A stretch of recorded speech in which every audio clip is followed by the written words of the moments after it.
încetat. De harul și cuvântul tău cel sfânt, vreau să mă bucur, Doamne, și să-ți cânt. Harul care l-ai adus, noi l-am primit prin jertfa ta, Iisus.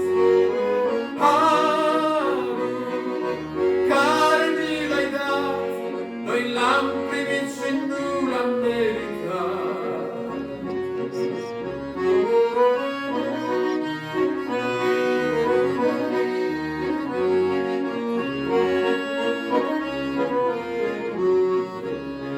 I-ai dat iertarea, pacea ta, Iisus, ca să trăim cu tine în cerul sus.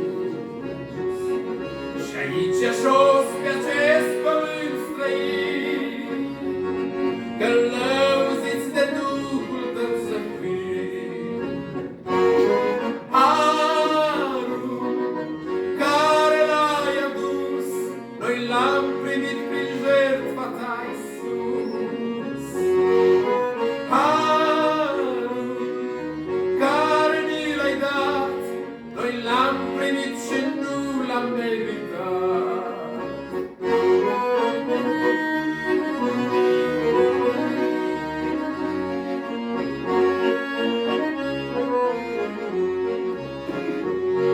Ne bucurăm și aici pe pământ, cu laude și cântări prin Duhul Sfânt, căci ne-ai promis și sus în țara ta, și acolo, Doamne, te vom lăuda.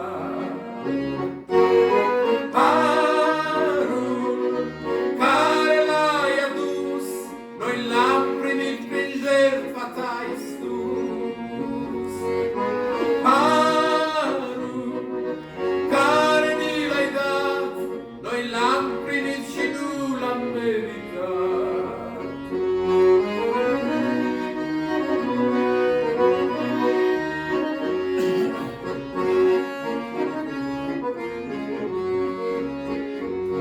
Ne întoarcem bucuroși să-ți mulțumim de harul și cuvântul tău plin, căci ne-ai iubit și ne-ai răscumpărat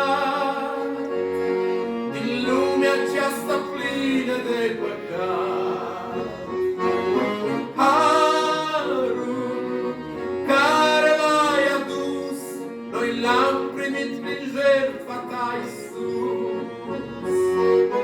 Harul care ni l-ai dat, noi l-am primit și nu l-am meritat. Harul care l-ai adus, noi l-am primit prin jertfa ta, Iisus.